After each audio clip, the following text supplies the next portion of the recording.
करेंगे बिल्कुल, जब मौका मिलता है तो राजनीति करनी भी चाहिए। राजनीति में जाने का जो मेरा उद्देश्य है वो एक तरह से परिवर्तित करना, किसी भी चीज को परिवर्तित करना। मेरी खुद की महत्वाकांक्षा कुछ भी नहीं है, ना मेरे पास कुछ खोने को है, ना मेरे पाने की कोई इच्छा है। तो इसलिए जो भी करूंगा, निर्णय लूंगा, वो बिल्कुल निष्पक्ष निर्णय लूंगा। आप मेरे प्रचार में देख लेना, दोनों ही मेरे साथ नजर आएंगे। अम्बेडकरवादी भी साथ नजर आएंगे और सनातनी भी साथ नजर आएंगे। बुद्धिज्म को खत्म करके उन्हें एक तरह से गुलाम बनाया गया। आज वही दलित है। आज कनाडा एकमात्र ऐसी जगह है जहाँ पे यूथ के हाथ में सरकार है। जो महिलाओं की बेरोजगारी सबसे पहले, जो बिल्कुल अनएजुकेटेड है, जिनके पास कोई साधन नहीं है कमाई का, क्या कोई भी वर्क नहीं है, उनको सबसे पहले उठाने। अगर वो महिला आरक्षण हो गया तो फिर हो सकता है कि मैं चुनाव ना करूं। क्योंकि हमारा जो वार्ड है वो पूरे हरियाणा में सबसे ज्यादा कम उम्र की विधवाओं का वार्ड है। तो मेरा पहला लक्ष्य यही है कि कम उम्र की जो विधवा हैं उनके परिवार को रोजगार दिया जाए। SSP Global Jobs, the first job consultancy of Haryana. रोजगार दिलाए, बेरोजगारी भगाए। साथ हैं पौंजी से हम चर्चा करेंगे उनके जीवन काल को लेकर, उनकी नई जो रणनीति है, राजनीति को लेकर जो चर्चा है, उनको क्या चुनाव लड़ना चाहिए, क्या चुनाव नहीं लड़ना चाहिए, उस पर बात करेंगे। उनके मन में क्या है, क्या वाकई वो चुनाव लड़ रहे हैं, क्या शहर में उनके नाम के जो पोस्टर लगे हुए हैं किसी ने लगा दिए हैं या फिर वो खुद उन्होंने लगवाए हैं, इस बात में हम चर्चा करेंगे। और राजनीति और युवाओं को लेकर वो क्या सोचते हैं, रोजगार से जुड़े हुए हैं, बिजनेस में उनका जैसे जिक्र आता है तो उन्होंने प्लेसमेंट भी चलाया, उन्होंने जो सोशल सर्विस भी की। तो क्या अब नए एक्सपेक्ट क्या है, क्या वो सोच रहे हैं, भविष्य में क्या रणनीति है उसके। कौन जी नमस्कार। नमस्कार। कैसे हैं? बिल्कुल एकदम सही है। और कोई भी चीज विदाउट प्लानिंग कभी भी नहीं चलती। तो अब मैं एक छोटा सा जो एक आप चीज को बताना चाहूंगा कि जैसे बच्चा पैदा होता है, उसका बचपन होता है, उसके बाद युवा पीढ़ी आती है, युवा में वो कैरियर के बारे में सोचता है, और उसके बाद कैरियर के बारे में अपनी गृहस्थी के बारे में सोचता है, गृहस्थी के बाद मतलब कमाने में सोचता है, कमाने के बाद जब पैसा इकट्ठा हो जाता है तो वो दूसरी चीजों में उसको यूटिलाइज करने लगता है। तो हर जो स्टेप होती है, चाहे वो उसका जो आखिरी लक्ष्य होता है वो हमेशा राजनीति होती है। चाहे वो पत्रकारिता के माध्यम से आए, चाहे व्यापार के माध्यम से आए, चाहे किसी भी एंगल से आए, आखिर में सबका लक्ष्य होता है राजनीति में अपने आप को कायम करना। तो पत्रकारिता में पैसा आया कि नहीं आया? पत्रकारिता में पैसा नहीं आया, लेकिन जो चीज पैसे की जगह जो पहचान बनी पत्रकारिता में कि भाई निष्पक्ष, कभी भी किसी तरह की पत्रकारिता को लेकर कभी कोई वाद विवाद पैदा नहीं हुआ कि भाई मैंने पत्रकारिता का कभी दुरुपयोग किया। हाँ, वो पहचान अवश्य मेरे इस राजनीति में काम आ सकती है। तो पत्रकारिता के बाद बिजनेस नहीं, बिजनेस सेपरेट है। बिजनेस और पत्रकारिता को दोनों को पैदल तक लेके चल रहा हूँ। लगभग 98 से पत्रकारिता भी चल रही है और बिजनेस भी चल रहा है और साथ में सोशल वर्क भी चल रहा है। तीनों चीजों को साइमल्टेनियसली एक साथ लेके चल रहे हैं। और जब तीनों चीजों का एक जगह आके मिलन होता है तो निश्चित रूप से कहीं ना कहीं बड़ी अचीवमेंट हासिल होती है। तो आप राजनीति करेंगे? राजनीति करेंगे बिल्कुल, जब मौका मिलता है तो राजनीति करनी भी चाहिए। तो अभी तो पोस्टर की, बैनर की राजनीति चल रही है। कोई भी चीज बिना रणनीति के नहीं होती। आप जब राजनीति में उतरना ही है तो निश्चित रूप से पोस्टर भी लगेंगे, प्रचार भी होगा, सर्वे भी होगी, और जो एक तरह से डिजिटल मार्केटिंग का आजकल नया पैटर्न है उसका भी इस्तेमाल किया जाएगा। तो ये एक तरह से राजनीति में पहला कदम तो है, लेकिन ये पहले तय था कि राजनीति में कभी ना कभी मुझे आना है। तो ये तो कहते हैं कि राजनीति तो दलदल है, दलदल में, और पत्रकार तो बेदाग छवि का होता है। नहीं, एक चीज दलदल और कीचड़ में जमीन आसमान का अंतर है। पत्थर कीचड़ में गया, ठीक है, कोई पत्थर कीचड़ में मार दो, निश्चित रूप से कीचड़ भी उठ के उस पर आएगी। लेकिन दलदल एक ऐसा है जिसमें आदमी घुस गया तो वो घुसता ही चला जाएगा, चाहे उसमें बाद में उसको उपलब्धि मिले या ना मिले। तो लेकिन राजनीति के भी 2-3 उद्देश्य होते हैं। एक तो होता है कि सिस्टम को परिवर्तित करना, और एक होता है कि राजनीति की आड़ में अपने धंधे को चलाना। मेरा उद्देश्य वो किसी भी तरह से नहीं है कि मैं राजनीति में जाने का जो मेरा उद्देश्य है वो एक तरह से परिवर्तित करना, किसी भी चीज को परिवर्तित करना। मेरी खुद की महत्वाकांक्षा कुछ भी नहीं है, ना मेरे पास कुछ खोने को है, ना मेरे पाने की कोई इच्छा है।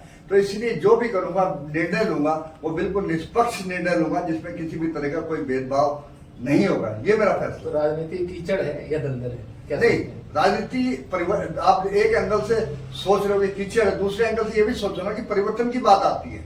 आज अभी हम बैक पे जाए तो राजनीति क्या थी, एक तरह से भ्रष्टाचार को जन्म देने वाली चीज थी। अब बात आ रही है मोदी के टाइम पे इसने उपलब्धि हासिल करी है कि भाई एक हिंदुत्व के लिए इसने जो मिशन चलाया वो हिंदुत्व का मिशन वो आज है, जबकि आज से 60-65 साल पहले हिंदुत्व की कहीं बात ही नहीं होती थी और जो भी कानून थे जो भी ये थे सब मुसलमानों के पक्ष में थे। आज हम हिंदुत्व की बात करते हैं तो कहीं ना कहीं हमें अपने अधिकार की बात आती है, तो इसीलिए नेचुरली परिवर्तन भी हम कह सकते हैं। योगी को कहां पैसा लेके जाना, योगी को क्या जरूरत पड़ी कि भाई मैं चुनाव लड़ूं और मैं इसमें उत्तर प्रदेश में अपना वो करूं, उसकी कोई महत्वाकांक्षा नहीं है। कहते हैं योगी तो भाई वो होता है कि अपने आश्रम में स्टे करे, लेकिन वो फिर भी राजनीति में किस लिए कि उसने सिस्टम को परिवर्तन करना है, जो चीज गंदगी फैली हुई है उसको रिमूव करना। और मैं कहता हूँ योगी के मुकाबले कोई फैसले लेने वाला मुझे तो नहीं लगता कि पूरे भारतवर्ष में कोई उसका मुकाबला ले सके। अभी आप जो बात सुन रहे थे, अभी हम छोटा सा लेते हैं ब्रेक, फिर मिलते हैं। SSP Global Jobs, the first job consultancy of Haryana. रोजगार दिलाए, बेरोजगारी भगाए। 14 अप्रैल को डॉक्टर भीमराव अंबेडकर का जन्म जयंती वर्ष मनाया जा रहा है और उसको लेकर देश भर में कार्यक्रम होने वाले हैं। हम बात कर रहे हैं विचारधारा की। आज जो चाहे अनुसूचित जाति वर्ग है, चाहे दलित वर्ग है, चाहे पिछड़ा वर्ग है, सभी को जो आरक्षण की बात चलती है तो भारतीय संविधान की बात की जाती है। और भारतीय संविधान के डॉक्टर जो निर्माता जिन्हें कहा जाता है डॉक्टर भीमराव अंबेडकर, यदि उनका जिक्र ना किया जाए उनकी जयंती के अवसर पर तो ये बेमानी होगा। पवन जी से, क्योंकि वो भी एक अनुसूचित जाति वर्ग से जुड़े हुए हैं, वो भी जुड़े हुए हैं और आरक्षित जो वार्ड है 24 नंबर, उससे चुनाव लड़ना चाहते हैं। मैं आपको नया संकेत बताना चाह रहा हूं कि वो एक रिजर्व जो आरक्षित वार्ड है उससे चुनाव लड़ना चाहते हैं। तो हम इसलिए उनसे ये सवाल पूछेंगे कि राजनीति में जो विचारधारा की लड़ाई है, क्योंकि बीजेपी और कांग्रेस आजकल विचारधारा के दो बड़े बिंदु रह गए हैं और उन बिंदुओं पे विचार जो है आपस में टकराने लगे हैं। नेताओं के विचार हों, चाहे वो छोटे से एक पार्षद का चुनाव हो, सभी जगह विचारधारा और विचार की लड़ाई आ गई है। कौन जी क्या कहेंगे? देखो ये जो सवाल आपने किया ये दोनों विचारधाराओं का सवाल है और सही मायने में विचारधारा दोनों विपरीत डायरेक्शन में भी है, अपोजिट डायरेक्शन में है। जहां हम बात करते हैं अम्बेडकरवादी होने की तो वो एक तरह से परिवर्तन की बात करते हैं, जो लगभग 2000 साल पहले जो मतलब सनातनी धर्म को जिन्होंने रूप बिगाड़ के और बुद्धिज्म को खत्म करके जो जिनके साथ अन्याय किया गया था वो असल में अम्बेडकरवादी है। आज उनको समय मिला है अपने आप को उठाने के लिए। और दूसरी तरफ सनातन की बात करते हैं तो उसमें भी जहां हिंदुत्व की बात हो रही है तो सनातन की बात हो रही है। अब बात आती है कि इन दोनों से तालमेल करके कैसे बढ़ना। आपको मैं आपकी जानकारी में मैं बता दूं कि मैं विश्व हिंदू परिषद का, पहले विश्व हिंदू परिषद और बजरंग दल का मैं इधर से पदाधिकारी भी रहा हूं और वर्तमान समय में अंतर्राष्ट्रीय हिंदू परिषद का मैं जिला मंत्री हूं इस वक्त में इसमें। और इसके साथ ही जो जाटव विकास सेवा समिति है कुतुबपुर की, जो दलितों की है, और जाटव महासभा जो एक तरह से पूरे क्या नाम दलित की जो जाटव समाज की जो सब वो पूरे हरियाणा लेवल की संस्था, उसमें भी मैं शामिल हूँ। अब आप ये देखो कि मैं उनको भी साथ लेके चल रहा हूँ और उनको भी साथ लेके चल रहा हूँ। बात यह है कि मेरा उद्देश्य ये नहीं है कि मेरा उनसे स्वार्थ है या इनसे स्वार्थ है। बात यह है कि मैं ये देखना चाहता हूँ कि अम्बेडकर विचारधारा और सनातनी में जो डिफरेंस है वो डिफरेंस को किस तरह खत्म किया जाए। और अगर ये डिफरेंस खत्म हो गया तो निश्चित रूप से भारत हिंदू राष्ट्र बनने में कुछ भी समय नहीं लगेगा। बात वहीं की वहीं है कि विचारधारा जो है आप मेरे प्रचार में देख लेना, आप मेरे प्रचार में देख लेना, दोनों ही मेरे साथ नजर आएंगे। अम्बेडकरवादी भी साथ नजर आएंगे और सनातनी भी साथ नजर आएंगे। ये एक पहला करिश्मा होगा कि भाई पवन के साथ दोनों के दोनों शामिल है।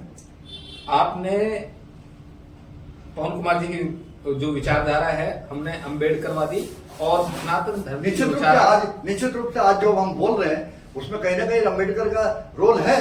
हो सकता है प्राचीन समय में हमें इतना अधिकार नहीं दिया जाता या हमें बोलने नहीं दिया जाता था, लेकिन आज हम बोल रहे हैं, खुल के बोल रहे हैं, अपने विचारों को प्रकट कर रहे हैं, और कहीं बात विरोध की भी आती है तो विरोध करने के लिए भी हम तैयार रहते हैं। तो ये अम्बेडकर की देन है, इसको कैसे नकार सकते हैं। परिवर्तन की जहां बात आती है तो अम्बेडकर की बात आती है। और अम्बेडकर सिर्फ कहते हैं दलितों का नेता थोड़ी था, उसने सबके जिसके साथ अन्याय होता है, चाहे मुसलमानों की जो मुसलमान की जो लेडीज है उनको भी किस तरह शोषण होता था, उनके साथ भी अन्याय होता था, उसके भी आवाज उन्होंने उठाई है। जो पिछड़ा वर्ग था, जो आदिवासी लोग थे, उनके लिए भी उन्होंने आवाज उठाई है। तो अम्बेडकरवादी एक अच्छे समाज सेवक थे और उनका इस कदर करना बहुत जरूरी है।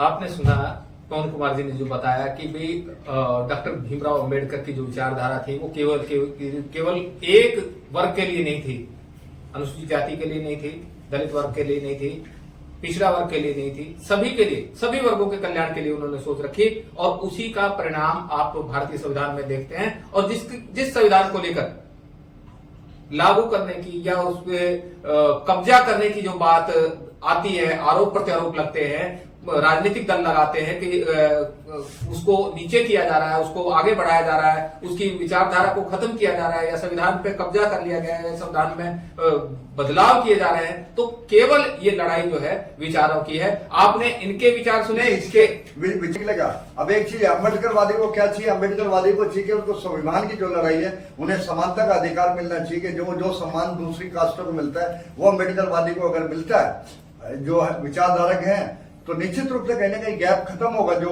गैप खत्म होना चाहिए। अब जहां बात आती है कि भाई मंदिरों में दलितों को प्रवेश नहीं देना, ये नहीं देना, इस तरह के मुद्दे अगर नियर फ्यूचर में बढ़ते गए तो फासला बढ़ेगा, घटने की बजाय बढ़ता चला जाएगा। तो क्या सोचते हैं भारतीय संविधान के अनुसार अभी जो समानता का अधिकार है वो लागू हुआ है? अभी तक हम सामाजिक आधार पे तो कह सकते हैं, लेकिन धार्मिक आधार पे वो लागू नहीं हुआ है। धार्मिक आधार पे जहां बात आती है पुजारियों की, अभी मैंने कई देखे वीडियोस देखी यूट्यूब पे और उस पे इंस्टाग्राम पे, एक जो क्या नाम है, जो पंडित था किसी मंदिर का, वो अपने पैर से शिव जी के माथे पे तिलक कर रहा था। मतलब वो वीडियो मैंने खुद देखी। तो क्या वो एक तरह से शिव जी का अपमान नहीं है? फिर कहां सनातन रह जाता है? ऐसे व्यक्तियों को निकाल भाग फेंकना चाहिए धार्मिक आधार पर। जहां धार्मिक का शोषण हो रहा, धर्म का शोषण हो रहा, वहां ऐसे आदमी को किनारा करना चाहिए। और अभी रिसेंटली देखते राम मंदिर में जो पुजारी था, उससे कहते जी जल समाधि ले ली, उसे उठा के गंगा में पटक दिया गया। तो ये तो गलत है ना, मतलब इस तरह की बातें। तो अभी आपने जो सुना है कि विचारधारा की जो लड़ाई है वो बहुत लंबी जाने वाली है। इनमें अभी कोई निचोड़ नहीं निकल पा रहा है कि अम्बेडकरवादी सही है या सनातन धर्म सही है। दोनों के बीच में जो मतभेद है, वो मतभेद की स्थिति में मैं बात कर रहा हूँ। अगर 2000 साल पहले जाते हैं तो सनातन में कहीं किसी तरह की कमी नहीं थी, लेकिन अपने स्वार्थ के बाद, बुद्ध धर्म को समाप्त करने के बाद जो सनातन पैदा हुआ, उसमें कहीं ना कहीं मतलब एक कास्टिज्म ने रूप दिया है, जो दलित जिसे कह सकते हैं, बुद्धिज्म को खत्म करके उन्हें एक तरह से गुलाम बनाया गया। आज वही दलित है। ये इस बात में अंतर है। सनातन अगर 2000 साल पहले की बात करते हैं, अशोक के समय की, चंद्रगुप्त मौर्य के समय की बात करते हैं, तब सनातन में कहीं भी किसी तरह का मतभेद नहीं था, बल्कि चंद्रगुप्त भी सनातनी ही माने जाते थे उस टाइम पे। अशोक के टाइम अशोक और सनातनी ही माने जाते थे। बाद में बुद्ध धर्म में कन्वर्ट हो गए। बुद्ध भी एक पार्ट है सनातन का, कोई अलग थोड़ी था। कहीं ना कहीं कोई कमजोरी तो रही होगी सनातन में, जिसकी वजह से बौद्ध धर्म का आया, जैन धर्म का नहीं। बौद्ध धर्म का आने का पर्पस क्या था? बौद्ध धर्म का आने का पर्पस ये था कि अशोक ने मतलब मारकाट कितनी ज्यादा करी अपने राज का विस्तार करने के लिए, और उस मारकाट में क्या, कलिंग का युद्ध हुआ। कलिंग के युद्ध में सब कुछ खत्म हो गया। तब वो एक बुद्धिस्ट ने कहा तू किसके लिए कर रहा है, और ये सारी चीजें किसके लिए कर रहा है, तू इतने लोगों को क्यों मार रहा है? वो चीज अशोक के दिमाग में फिट बैठ गई। अशोक के दिमाग में फिट बैठने के बाद क्या वो उसका हृदय परिवर्तन होगा। उसने देखा कि बुद्धिस्ट जो बात कह रहा है और बुद्धिस्टों से करा, तो उसके हृदय परिवर्तन होगा। उसने पूरे भारत को बुद्धिस्ट धर्म में कन्वर्ट करने का, ना केवल भारत में बल्कि चीन और अफगानिस्तान और इधर पूरे जितने ये जो उस एरिया में भी पूरे ये क्या नाम है, सुमात्रा वगैरह नीचे वाले, मलेशिया सब जगह बुद्ध धर्म का विस्तार किया। तो लेकिन वहां तक ठीक था। उसके बाद फिर बैक रिवर्स लगा ना, वहां मिलावट आई है। SSP Global Jobs, the first job consultancy of Haryana. रोजगार दिलाए, बेरोजगारी भगाए। चुनाव लड़ने की बात है, क्या आप चुनाव लड़ेंगे? चुनाव तो लड़ना तय है। चुनाव लड़ना तय है तो विचार, इसके अलावा कोई बीच का मार्ग नहीं लेके चलेंगे, साथ लेके चलेंगे। दोनों बीच के को मार्ग साथ को साथ में हाथों दोनों को साथ लेके चलेंगे। हाँ। तो ये जो है तो एक ये- मूल तो ये- मंत्र है, यानी कि जैसे राजनीति में कहा जाता है साम दाम दंडभेद, सभी रीतियां अपनाई जाएंगी। इसी तरह ये दोनों को साथ लेके चलेंगे, यानी कि दोनों हाथों में तलवार लेके अम्बेडकरवादी भी विचारधारा को हाँ। और सनातन दोनों को लेके चलेंगे। दोनों को लेके चलेंगे, यानी कि जीत सुनिश्चित करने का इनका पूरा मन है, इरादा है। अब हम आपको एक चीज और भी है कि हर चुनाव होता है, उसमें युवाओं की बहुत बड़ी भूमिका होती है, महिला जो मतदाता है उनकी भी एक बड़ी भूमिका होती है। क्या पवन जी क्या सोचते हैं, युवाओं को आज राजनीति में आना चाहिए? युवाओं को आना चाहिए। क्यों आना चाहिए? युवाओं को यूं आना चाहिए कि आदमी 80 साल 70 साल में आधा, जब 60 साल में आदमी रिटायर हो जाता है, उसको सरकार खुद समझती है कि मेरे किसी काबिल नहीं है, ठीक है, और वो राजनीति में आता है तो वो राजनीति, वो काबिल राजनीति कहां से पैदा करेगा? वो 16 साल वाला तो वो तो मतदान करके क्यों? एक्शन पास सोता रहता है, वोट डालने नहीं जाता। वोट प्रतिशत देश में बहुत कम होता है। 16 वाले को वोट डालनी क्यों है? बात आती है 30 से लेके 50 के बीच। 30 वाला भी नहीं वोट डालता। आज कनाडा है, लगातार आज कनाडा है। कनाडा एकमात्र ऐसी जगह है जहाँ पे यूथ के हाथ में सरकार है। बाकी हर जगह बुजुर्ग होंगे, लेकिन कनाडा में यूथ में सरकार है। और कनाडा में कहीं वाद भी नहीं होता, बल्कि जो प्रधानमंत्री है वो भी नॉर्मली ऐसे बोलता है। नहीं, हरियाणा के देश भारत की अगर बात करते हैं तो जो मतदान प्रतिशत है वो लगातार हर चुनाव में गिरता ही जा रहा है, उसमें कमी आ रही है। क्या सोचते हैं ऐसे में युवाओं की जो भूमिका है वो कहीं ना कहीं जो है प्रभावित नहीं हो रही है? नहीं, युवा इस वक्त हमारे देश में सबसे बड़ी दिक्कत ये है कि युवा को बेरोजगारी की कैटेगरी में लिया है। उसके दिमाग में ये बैठा दिया जाता है कि नौकरी ही सब कुछ है, उसका ध्यान राजनीति की तरफ नहीं जाता। जब कुछ बन जाता है, जब जाता है तो वो अपने स्वार्थ के लिए जाता है। पहले राजनीति में आएगा तो वो राजनीति करने के लिए ही आएगा। तो ये जो बेरोजगारी समस्या है जो युवाओं की, तो क्या इसमें सरकार और संविधान तो कहता है सबको समान अवसर देंगे, हम सारा अच्छी शिक्षा मिलनी चाहिए, स्वास्थ्य अच्छे मिलने चाहिए, समान अवसर मिलने चाहिए, मगर जो है जब बेरोजगारी जिस हिसाब से बढ़ रही है देश में, बड़ी समस्या है, युवाओं को बिल्कुल बहुत ज्यादा प्रभावित करती है, देश और प्रदेशों की अर्थव्यवस्था को प्रभावित करती है, बिजनेस को प्रभावित करती है, व्यापार को प्रभावित करती है, देश की राजनीति को प्रभावित करती है। तो क्या मानते हैं कि ये जो है जो आपका चुनाव है उसको प्रभावित नहीं करेगी? नहीं, बेरोजगारी बिल्कुल भी नहीं है। सही मायने में देखा जाए तो बेरोजगारी है सरकारी नौकरी की वजह से, कि जो जिनका उद्देश्य है कि भाई सरकारी नौकरी में मुझे जाना है, उस एंगल से बेरोजगारी है, अन्यथा बेरोजगारी नहीं है। मतलब युवाओं का ध्यान जो है वो सरकारी नौकरी की तरफ है, आप ये कहना चाहते हैं? प्राइवेट सेक्टर की तरफ नहीं जाते, अपना स्वरोजगार नहीं करते। तो क्या सोचते हैं कि आपका जो मैकेनिज्म है जो चुनाव जीतने का, आपने कहा कि नहीं, मेरा चुनाव जीतने का लड़ने का सीधा उद्देश्य ये है। नगर परिषद का चुनाव लड़ेंगे। सबसे पहले हर चीज की शुरुआत अपने जगह से होती है, अपने जन्मभूमि से होती है। वो मेरी जन्मभूमि भी है और वो मेरी जगह भी है। और सबसे पहले जो बात आती है मेरी गली की, कि सबसे ज्यादा गंदगी मेरी गली में, तो सबसे पहले शुरुआत वहीं से होगी। अगर उसका समाधान होता है फिर आगे बढ़ा जाएगा, अन्यथा हम अब वहीं के वहीं ब्रेक लग देंगे कि हम ना काबिल। गाँव की बेरोजगारी सबसे पहले, जो बिल्कुल अनएजुकेटेड हैं, जिनके पास कोई साधन नहीं है कमाई का, क्या कोई भी वर्क नहीं है, उनको सबसे पहले उठाने का काम करेंगे, ताकि शराब पीने वाला तो घर में एक होगा, लेकिन परिवार के अन्य 3 सदस्य आराम से रोजी रोटी चला सके।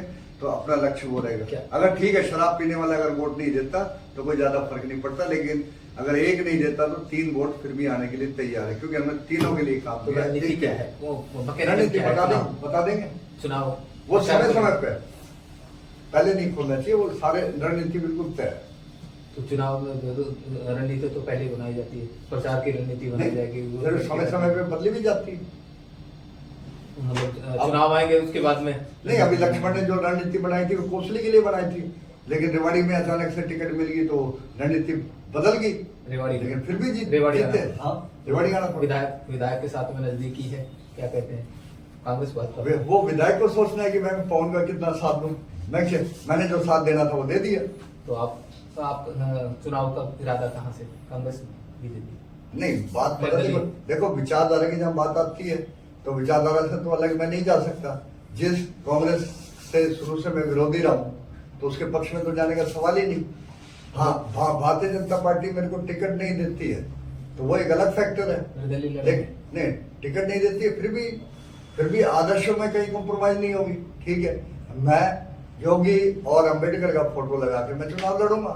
वो बीजेपी ने सोचना है कि मेरे को टिकट दे या ना दे, मतलब निर्दलीय चुनाव लड़ेंगे और कब निकला तो लड़ना तय है।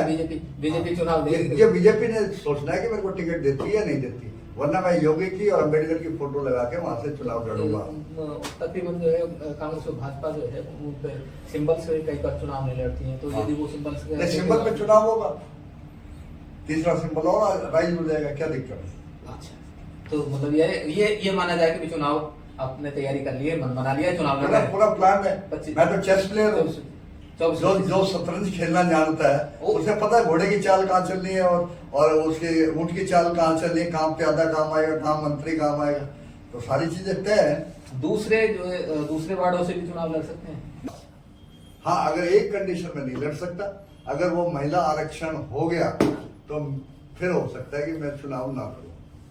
उसके लिए फिर कोई रणनीति उसके लिए कोई रणनीति नहीं, क्योंकि एक बार महिला आरक्षण होता है, एक बार पुरुष आरक्षण होता है, तो उस हिसाब से महिला का नंबर आता है। अगर वो अब पार्षद है अब नीरज से पहले पुष्पा थी, तो अगर महिला आरक्षण हो गया, हरिजन महिला आरक्षण हो गया, दलित महिला आरक्षण हो गया, फिर चुपचाप बैठना पड़ेगा। लेकिन राजनीति में सक्रियता फिर भी बरकरार रहेगी। किसी महिला को चुनाव लड़ाया जा सकता है? नहीं, ऐसा कोई इरादा नहीं, ऐसा कोई काफी बड़ा सर्कल है, ऐसा कोई इरादा नहीं। आप जो देख रहे थे पत्रकार पवन कुमार के साथ में पवन कुमार के साथ हमारी विशेष वार्ता, और इस वार्ता में जो बातें सामने आई हैं वो बातें केवल चुनाव से संबंधित थी, और इनका किसी धर्म, जाति और संप्रदाय विशेष की भावनाओं को भड़काने का कोई हमारा इरादा नहीं है। केवल ये चुनाव से संबंधित ये इंटरव्यू रिकॉर्ड किया गया है। हम आपको बता दें कि इस चुनाव को लेकर पवन कुमार ने जो बताया है उनको वो कैसे इम्प्लीमेंट करेंगे, उनको फिर हम एक बार फिर रूबरू हो रहे हैं। पवन Kumar. SSP Global Jobs, the first job consultancy of Haryana. रोजगार दिलाए, बेरोजगारी भगाए। बताइए। देखो, सबसे पहले व्यक्ति की छवि देखी जाती है कि भाई चुनाव लड़ने लायक है, उस पर कोई किसी तरह का आरोप प्रतिरोप तो नहीं है कि भाई जिस पे पब्लिक को तरा दे। मैंने अपने जो वार्ड के जो मेरे साथी हैं या मेरे साथी के अलावा भी जो है, मैंने कभी नहीं चाहा कि मैं अपने वार्ड वासियों से या अपने जो आसपास वालों से कभी किसी तरह का व्यापार करूं या किसी से लेन देन करूं। तो पहली चीज तो ये कि मैंने मतलब मैंने किसी का बुरा नहीं करा। और रही बात दुख सुख में साथ आने की, तो जहां भी मेरी जरूरत पड़ी है, तो चाहे वो पुलिस थाने में हो या किसी और तरह में, मैं हमेशा अपने वार्ड वालों के लिए हमेशा खड़ा पाया, चाहे वो गलत भी हो। नहीं, गलत कैसे होगा? गलत का क्या आपसी लड़ाई हो सकती है? आपसी लड़ाई में मैंने मना कर रखा है। मैं भाई पड़ोसियों में आपस में झगड़ा हो रहा है तो मैं किसी भी तरह से पुलिस चौकी वगैरह में कहीं नहीं जाऊंगा, गलत के साथ ही नहीं, गलत के साथ ही। लेकिन अगर बाहर किसी तरह का विवाद होता तो मैं वार्ड अपने जो हमारे साथी हैं उनके साथ खड़े पाएंगे हर जगह। अगर विचारधारा की बात की जाए तो विचारधारा में जो गैर कानूनी जो गतिविधियां होती हैं वार्डों में, जैसे चुनाव प्रचार के दौरान होती है, या जो आपसी झगड़े होते हैं या मनमुटाव होते हैं या महिलाओं से संबंधित जो मामले होते हैं, क्या सोचते हैं कैसे निपटारा? पार्षद कहीं कमजोर साबित हो रहे हैं? देखो, जैसा लोगों में चर्चाएं हैं कि पार्षद नहीं, उसका मैं रीजन बता देता हूँ। जब व्यक्ति का उद्देश्य होता है, महत्वाकांक्षा होती है कि मैंने किसी राजनीति में कोई अचीवमेंट लेनी, चाहे पार्षद बनना है, तो वो क्या है कि उस एंगल को लेते हुए एक इन्वेस्टमेंट करता है कि भाई 5 लाख 6 लाख रुपए लग गए या इलेक्शन में लग गए, चाहे मुझे चाहे शराब पिलाने में लग गए। हाँ, और जब कभी कोई चेयरमैन बनेगा तो मैं उसका वसूल कर लूंगा। लेकिन वर्तमान परिस्थिति ऐसी हो गई कि अब ऐसी संभावना बहुत कम है कि पार्षदों को खरीदा फिरौता जाए। तो वो पैसे अगर जरूरत से ज्यादा लगाएंगे तो लगाने दो, क्या दिक्कत है। लेकिन मेरा ये दृढ़ निश्चय है कि मैं पैसे के दम पे चुनाव नहीं लड़ूंगा। मैं लड़ूंगा कि भाई जो मेरी छवि है, जो मैं लोगों के लिए कर सकता हूँ। बेरोजगारी की समस्या सबसे बड़ी समस्या है कि क्यों हमारा जो वार्ड है वो पूरे हरियाणा में सबसे ज्यादा कम उम्र की विधवाओं का वार्ड है। तो मेरा पहला लक्ष्य यही है कि कम उम्र की जो विधवा हैं उनके परिवार को रोजगार दिया जाए। अभी तक मेरा ऐसा कुछ बन नहीं रहा है कि उनके घरेलू काम किसी तरह का दिया जाए जिससे 10,000 से 15,000 के बीच में आमदनी होता कि वो परिवार को सही तरीके से चले। पहला लक्ष्य मेरा ये है। दूसरी बात आती है कि भाई जो सरकारी योजनाएं हैं, चाहे वो आयुष्मान की बात हो, चाहे किसी और स्कीमों की बात है, उसकी हालांकि मेरे को अभी इतनी नॉलेज नहीं है कि कैसे क्या होगा, लेकिन ये है कि कम से कम अपने वार्ड की ये चीजें, सरकारी चीजें जो सुविधाएं मिल रही है उनको पूरा का पूरा मैं करा सकूं, ये मेरा लक्ष्य रहेगा। मुझे अगर बात की जाए चुनाव जीतने की, तो हर एक उम्मीदवार ये चाहता है कि मैं चुनाव जीतूं, तो क्या वजह मान रहे हैं, क्या बेस है? नहीं, मेरा तो अपने विरोधियों से भी तो कोई झगड़ा नहीं है। आज मान लो चुनाव लड़ने की बात आ रही है, मेरे विरोध में 3 या 4 बंदे खड़े होते हैं चाहे अपोजिशन में कि भाई वो भी चुनाव लड़ रहे हैं, उनसे भी मेरा तालमेल ऐसा ही है, उनमें कोई अंतर नहीं है। आज भी हम लोग उठते बैठते हैं, उनके घर में आता जाता खूब चाय पानी चलती है। लेकिन ये है कि एक अंतर आता है कि भाई वो चुनाव लड़ रहे हैं तो किसी उद्देश्य को लेकर लड़ रहे हैं, मैं भी चुनाव लड़ रहा हूं तो किसी उद्देश्य को लेकर चल रहा हूं। हाँ, ये तय है कि मेरा कोई अपना उद्देश्य नहीं है। मेरा उद्देश्य ये है कि मेरे द्वारा अगर कुछ समाज का हित हो सकता है, वार्ड का हित हो सकता है, तो उसके लिए मेरे से जितना प्रयास होगा मैं करूंगा। मैं 1 रुपए की कभी कमाई की नहीं सोचूंगा कि मैंने किसी ठेके में पैसे खाने या मैंने किसी ठेकेदार के मार्फत से कुछ अर्निंग करनी है। मुझे इतनी जरूरत नहीं, अकेला आदमी हूँ, मेरे जितने खर्चे हैं वो मेरे काम धंधे से उठ जाते हैं, और मेरे को ऐसा भी कोई शौक नहीं कि भाई मैं कोई पूंजी बना के अपने आने वाली पीढ़ी के लिए छोड़ के जाऊं। इसलिए मैं बिल्कुल निष्पक्षता से, बिना दबाव में, बिना लालच के चुनाव लड़ूंगा। पहुंचे हर व्यक्ति की कमजोरी नहीं, आपकी क्या कमजोरी? मेरी कमजोरी ये कि जब अपने आदमी दूसरों के साथ खड़े हों, जैसे महाभारत का हम उदाहरण लेते हैं कि भाई महाभारत में भीष्म पितामह और द्रोणाचार्य की जब बात करते हैं, वो पक्ष तो लेते हैं कि भाई कि उनका दिल जो लगाव होता है वो तो रहता है क्या नाम भीम, अर्जुन और नकुल, सहदेव और युधिष्ठिर के प्रति, लेकिन वो लड़ रहे होते हैं कौरवों के साथ। तो ऐसा हो सकता है कि हमारे परिवार के कोई सदस्य दूसरे पक्ष में चले जाए, तो जाते हैं तो जाने दो, लोकतंत्र है, सबको अपने पक्ष में, अगर उनको लगता है कि मेरे से बढ़िया वो सबको समाज के लिए कर सकते हैं तो उनको प्रयास करने दो। मैं तो जो डिसाइड किए बैठा उसमें तो कहीं भी परिवर्तन नहीं होगा, और हो सकता है आने वाले समय में कुछ हमारे निकटतम साथी दूसरों के खेमे में नजर आए। SSP Global Jobs, the first job consultancy of Haryana. रोजगार दिलाए, बेरोजगारी भगाए। लोगों का आरोप है आप वार्ड में नहीं जाते। वार्ड में नहीं जाता, वो मेरी मजबूरी है, क्योंकि मैं 6 साल से वार्ड से बाहर रह रहा हूँ। लेकिन ये है कि अब वहां तैयारी पूरी है, अपनी जो सुविधाएं थे ऑफिस सेट कर रहा हूँ। जो ऑफिस मेरा 6 साल पहले बंद हो गया था उसको रीओपन करना है ताकि राजनीतिक गतिविधियां चालू करें। और फिर यही बात है कि मैं वार्ड में नहीं रह रहा, जो वार्ड में रह रहे हैं वो कितना काम कर रहे हैं, आप उन चीज को भी देखो ना, वो क्या कर रहे हैं। मैं तो वार्ड में नहीं हूँ, मैं तो स्वीकार करता हूँ अपनी गलती कि मैं वार्ड में नहीं हूँ, मैं लोगों से नहीं मिलता। तो क्या ये माना जाए कि जो पूर्व पार्षद थे या वर्तमान पार्षद है उन्होंने काम नहीं किया?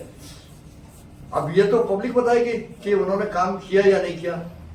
तो विकास के मामले में कहाँ ठहरता है 2024? नहीं, मैंने अभी जैसा देखा कि जो पिछले पार्षद है नीरज जी, वो एक तरह से बच्चे और रिश्ते में मेरे भांजे भी लगते हैं, ठीक है। उनको किसी कारणवश, चाहे उसमें मैं भी शामिल था कि भाई इसका व्यवहार अच्छा है, ये उसको पार्षद हम लोगों ने बना दिया, सब लोगों ने मिलके, वो समीकरण इस तरह से। लेकिन वो इतना कैपेबल नहीं है कि वो जाके किसी भी उसमें बोल सके, अपनी आवाज को उठा सके, कहीं भी प्रशासन में अपनी आवाज को उठा सके, अपनी मांग को उठा सके, वो काबिलियत उसमें नहीं है। और उससे पहले पुष्पा जी थी, जो थानेदार जी की वाइफ थी, वो वैसे व्यवहारिक रूप से तो बहुत बढ़िया लेडीज थी, सबसे मिलन अनुसार थी, लेकिन जितनी जिसकी कैपेसिटी होती है उतना वर्क करता है। लेकिन इस बात को मैं ठोक के कहता हूं, अगर मेरे को मौका मिलता है तो नीचे से लेके और ऊपर तक सब जगह मतलब मैं खड़ा पाऊंगा, और आवाज को किसी भी एंगल से दबने नहीं दूंगा। मतलब चाहे काम हो या ना हो, लेकिन ये है कि जो समस्या रहेगी वो समस्या को ठोक के उठाया जाएगा। इस चीज के लिए मैं एक तरह से वचनबद्ध हूँ। मतलब मैं कोई कॉम्प्रोमाइज नहीं करूंगा, और जो पवन आज आपके सामने बोल रहा है इससे कई गुना ऊंची आवाज में वहां इस चीज का समस्याओं को, अपने मुद्दों को उठाएगा और उनका जवाब भी देगा। कांग्रेस विकास तो कांग्रेस ने किया होगा। ये तो 70 साल पहले की जो बात थी वो ये थी। अब बात मोदी के टाइम पर है, मोदी के टाइम पे सबसे ज्यादा रोड बनी है, मोदी जब से सरकार है सबसे ज्यादा हाँ, रोड वही मैं कहना चाह रहा हूँ कि वार्ड नंबर 24 में अभी जो समस्याएं हैं, काफी जगह पे सीवर लाइन तक नहीं डाली है। अमृत 1 और अमृत 2 दोनों योजनाएं सरकार की ओर से आई थी, केंद्रीय सरकार की योजनाएं थी, भाजपा सरकार की समर्थित योजनाएं हैं, और उनमें भी काम नहीं हुआ। वार्ड नंबर 24 में अभी भी ये समस्याएं हैं। तो क्या मानते हैं कहीं पीछे रह गई है सरकारें, कांग्रेस और भाजपा की सरकार विकास करा देंगे? नहीं, एक चीज है, देखो हर चीज में बजट और इसमें दो चीजों पे डिपेंड होता है, बजट और कितना उसका यूटिलाइजेशन। अगर वार्ड बड़ा है तो उसमें कई चीजें रहेंगी, कुछ और भी अड़चन आ सकती है, जैसे रेलवे लाइन है, रेलवे लाइन के नीचे रिसीवर नहीं निकाल सकते बिना रेलवे की परमिशन के, ये भी एक बहुत बड़ी समस्या है। हो सकता है रेलवे ने परमिशन नहीं दी हो, उस वजह से भी काम रुका हो। क्या रेलवे लाइन अब चेंज हो जाएगी आपको पार्षद बनने के बाद? नहीं, पार्षद बनने के बाद रेलवे लाइन चेंज हो या ना हो, लेकिन हो सकता है उसका डायरेक्शन नहीं, सीवर की डायरेक्शन बदल दी जाए।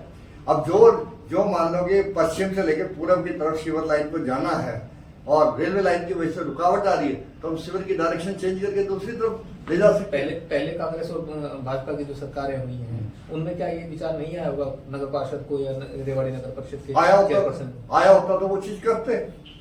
तो मतलब कहीं ना कहीं ये जो फेल रहे हैं तो सरकारें जो नगर परिषद के चेयरपर्सन है या जो चेयरमैन रहे हैं या जो वहाँ के वार्ड नंबर 24 के पार्षद हैं, वो कहीं ना कहीं विकास कराने में फेल हो गए। क्या मानते हैं भाई? अगर समस्या इतना ज्यादा फेल तो नहीं कह सकते, लेकिन हाँ फेल होंगे जब तो ये अधूरा है। आज भी तो हमने दौरा किया है तो वहाँ जो है नाली और गंदगी पड़ी है, नीचे जो है वो दुकानें सजी हुई हैं, मास्क आज भी बिक रहा है। तो वही तो चीज है ना, मतलब आदमी दबंग लोग है, सॉलिड आदमी लोग है, तो सभी चीजों का समाधान निकलेगा। अगर ये सोचोगे कि भाई ये मेरे चमचागिरी कर रहा है, मेरे पैरों के हाथ लगा रहा है, मुझे इसको जिताना चाहिए, तो वो आदमी जो पैरों पे हाथ लगा रहा है वो क्या दबंगता दिखाएगा, क्या अपनी आवाज उठाएगा? जो जाके वोट मांगेगा कि मेरे को वोट दे दो, मैं पैरों में आपके पड़ता हूँ, वो कभी विकास करा सकता? नहीं करा सकता। विकास वही करा सकता है जो बोलने की जिसमें कैपेसिटी हो। तो मैं हाथ जोड़ के तो वोट मांगने वाला नहीं, ये एक मेरा दृढ़ निश्चय कि मैं नहीं कहूंगा कि भाई मेरे को जिता दो, मैं आपके आगे हाथ जोड़ता हूँ। ऐसे असंभव किसी भी तरह, चाहे मेरे को चुनाव हारना पड़े, मुझे वो चीज स्वीकार है। अभी आपने जो विचार सुने, सीधे सीधे कहा जाए तो उनका इरादा पक्का है, 24 नंबर वार्ड से चुनाव लड़ना जा रहे हैं। उन्होंने चुनाव की रणनीति का भी कुछ खुलासा किया, बाकी कुछ जैसे जैसे समय बीतेगा कुछ नए बदलाव भी वो अपने चुनाव प्रचार के दौरान, या कैसे वो चुनाव लड़ेंगे या क्या रणनीति रहेगी, उसको लेकर भी वो अपनी जो कार्यशैली है, वो कार्य प्रयोजना है, जो कार्य योजना बनाएंगे वो भी आपके साथ खुलासा करेंगे। मगर आपको एक चीज हम बता दें कि रेवाड़ी के नगर परिषद के जो वार्ड नंबर 24 से जो चुनाव है वो अब की बार बड़ा रोचक होने जा रहा है। पिछले